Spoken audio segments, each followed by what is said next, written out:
जनगणना पर बहन मायावती जी की बड़ी प्रतिक्रिया। नीतीश मोदी और योगी को कह दी ये बड़ी बात। नमस्कार, मैं अनुज कुमार, आप देख रहे हैं जनपद। बात किया जाए जिस तरीके से बिहार में जातिगत जनगणना के जो परिणाम है वो घोषित कर दिए गए हैं और उसके बाद किस जाति का, किस वर्ग का कितना जनसंख्या वहां है उसकी जो आंकड़े हैं उनको उजागर कर दिया गया है। और आंकड़े उजागर करने के बाद जिस तरीके से ये आंकड़े निकल कर सामने आते हैं उसको लेकर लगातार तमाम जो लोग हैं लगातार अपनी प्रतिक्रिया देते हुए नजर आते हुए दिखाई दे रहे हैं। वहीं अगर देखा जाए इस पूरे मामले पर बहन मायावती जी की एक बड़ी प्रतिक्रिया है जो निकल कर सामने आई है। उन्होंने ट्वीट कर इस मामले पर एक बड़ी प्रतिक्रिया दी है। बहन मायावती जी ने अपने ट्विटर हैंडल से लिखा है, बिहार सरकार द्वारा कराए गए जातीय जनगणना के आंकड़े सार्वजनिक होने की खबरें आज काफी सुर्खियों में हैं तथा उस पर गहन चर्चाएं जारी हैं। कुछ पार्टियां इससे असहज जरूर हैं, किंतु बीएसपी के लिए ओबीसी के संवैधानिक हक के लंबे संघर्ष की यह पहली सीढ़ी है। जी हां, जिस तरीके से बात निकल कर आई, बहन मायावती जी ने जो ट्वीट किया है और ट्वीट के माध्यम से जो चीजें निकल कर आई उन्होंने साफ तौर पर कह दिया, आंकड़े जो जारी होने के बाद तमाम जो राजनीतिक पार्टियां हैं वो इन आंकड़ों से असहज महसूस कर रहे हैं, लेकिन बहुजन समाज पार्टी जो तमाम तरीके से ओबीसी के हक और अधिकार के लिए शुरुआती दौर से मान्यवर कांशीराम साहब के टाइम से लड़ती हुई आ रही है। और अपने बात किया जाए जब इनकी टिकटों का बंटवारा होती है तो कहीं ना कहीं बहुजन समाज पार्टी में जिस समाज की जितनी जनसंख्या होती है उसकी जनसंख्या के आधार पर उसकी हिस्सेदारी दी जाती है। और उसी को लेकर बहन मायावती जी ने बड़ी बात कह दी है। उन्होंने कहा है बीएसपी के लिए ओबीसी के संवैधानिक हक के लंबे संघर्ष की यह पहली जो जीत है या पहली सीढ़ी है जो निकलकर सामने आई है। और अब मामला जो है कि जो जिसकी जितनी भागीदारी है, जिसकी जितनी हिस्सेदारी है उसके हिसाब से उसकी भागीदारी देने की बात निकलकर सामने आ रही है। और जिस तरीके से पूरा मामला निकल कर आया, बहुजन समाज पार्टी के राष्ट्रीय अध्यक्षा बहन मायावती जिस तरीके से इस आंकड़े से प्रसन्न होती हुई नजर आती हुई दिखाई दे रही है और इसका कहीं ना कहीं राजनीतिक लाभ मिलेगा। उसके साथ ही साथ मान्यवर कांशीराम साहब, बाबा साहब भीमराव अंबेडकर और बहन मायावती जी ने जो एक सामाजिक प्रतिनिधित्व जनसंख्या के आधार पर जिसकी जितनी बात किया जाए जनसंख्या होगी उसके आधार पर उतने उसी को हिस्सेदारी दी जाए। ये शुरुआत से मूवमेंट कांशीराम साहब के मूवमेंट चल रहा है उस टाइम से, तो उस मूवमेंट की जो पहली ये जीत आपको दिखाई देती हुई नजर आ रही है। इसको लेकर बीएसपी में उत्साह भी है। वहीं बात किया जाए, बहन मायावती जी अपने दूसरे ट्वीट में लिखती हैं, बीएसपी को प्रसन्नता है कि देश की राजनीति उपेक्षित बहुजन समाज के पक्ष में इस कारण नया करवट ले रही है, जिसका नतीजा है एससी एसटी आरक्षण को निष्क्रिय व निष्प्रभावी बनाने तथा घोर ओबीसी व मंडल विरोधी जातिवादी एवं सांप्रदायिक दल भी अपने भविष्य के प्रति चिंतित नजर आने लगे हैं। बड़ी बात निकल कर आई बहन जिसने सबसे साफ तौर पर सबसे पहले जिस तरीके से बहुजन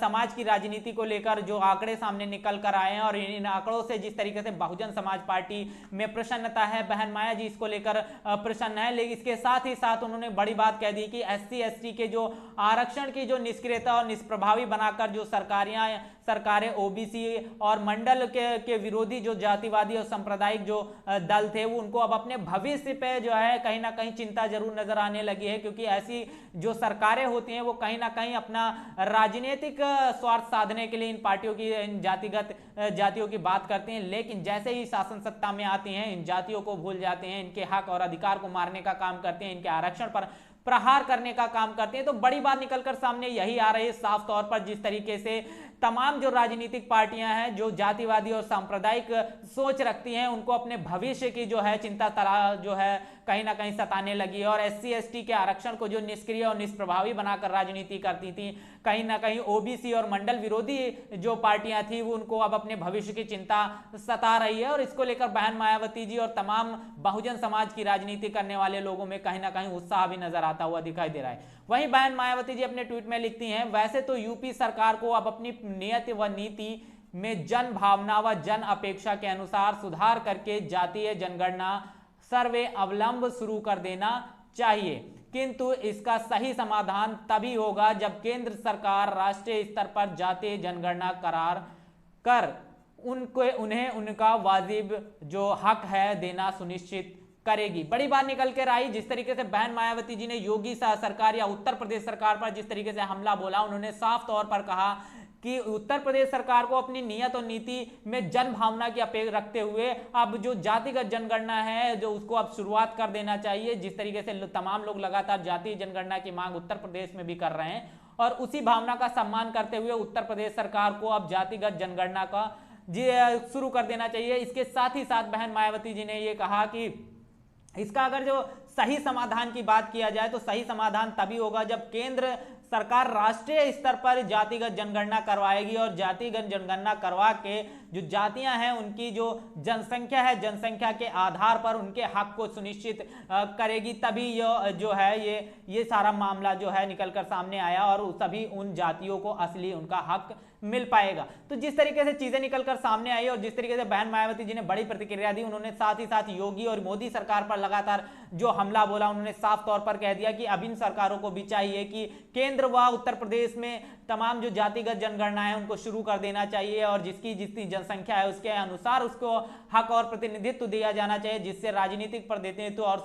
सामाजिक प्रतिनिधित्व और आर्थिक प्रतिनिधित्व की बात भी निकलकर सामने आ रही है। इसके साथ ही साथ कल हमने एक ट्वीट देखा था, नितिन मेश्राम जो सुप्रीम कोर्ट के अधिवक्ता हैं, उन्होंने साफ तौर पर यह कहा था कि ये जो बात उन्होंने बोली थी आरजेडी को लेकर बोली थी, नीतीश कुमार को लेकर बोली थी कि मुस्लिम समाज का प्रतिनिधित्व उतना नहीं है, लेकिन उसके जो नेता हैं उनको आपने राज्यसभा में भेज दिया। उन्होंने ठाकुर और पंडित समुदाय की बात की, उनके जो राजनेता हैं उनको भी राज्यसभा में भेज दिया, लेकिन सबसे ज्यादा प्रतिनिधित्व रखने वाली पार्टियां ओबीसी एससी एसटी उनके जो राजनेता हैं उनको आप राज्यसभा में क्यों नहीं भेज रहे हैं, इसको लेकर भी उन्होंने कड़ा निशाना साधा था। और जब से ये आंकड़े जारी हुए तमाम जो राजनीतिक पार्टियां हैं लगातार जो है अपनी प्रतिक्रिया देती हुई नजर आ रही हैं। वहीं जिस तरीके से देखा जाए पूरे आंकड़े में आप देखते हैं जब आंकड़े को तो 15% जो है सवर्ण की जनसंख्या निकल कर आती है, पिछड़ा वर्ग की 27.1% निकल कर आती है, अति पिछड़ा वर्ग की 36.01% जनसंख्या निकल कर आती है। एससी की बात किया जाए तो 19.65% जो जनसंख्या निकल कर आती है एससी की है और एसटी की बात किया जाए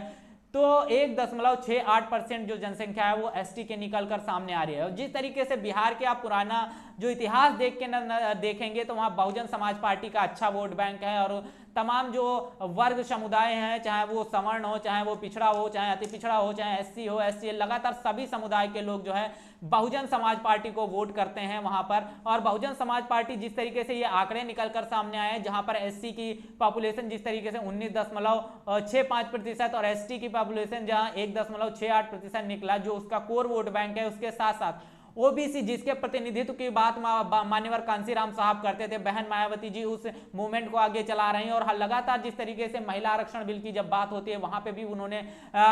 महिला आरक्षण बिल में ओबीसी महिलाओं के हक और अधिकार के लिए मजबूती से आवाज उठाई। और शुरुआती दौर में जब बात की जा रही थी जातिगत जनगणना की, तब भी बहन मायावती जी ने जो है पूरे राष्ट्रीय स्तर पर जनगणना की बात की थी और ओबीसी समाज को उसके जो जनसंख्या है उसके आधार पर हक और अधिकार देने की बात कही थी। उसको लेकर जिस तरीके से तमाम जो वर्ग है वो लगातार बहन मायावती जी को वोट करता है और ये कहीं ना कहीं आंकड़े जो है वो बहुजन समाज पार्टी के लिए सुखद साबित होने वाले हैं। जिस तरीके से जो उनका कोर वोट बैंक है वो लगभग 20 से 21% तो उनका कोर वोट बैंक है। उसके बाद जो सवर्ण की बात किया जाए, पिछड़ा की बात किया जाए, अति पिछड़ा की बात किया जाए, ये सभी वर्ग समुदाय के लोग बहन मायावती जी के शासन को पसंद करते हैं, उनकी न्यायिक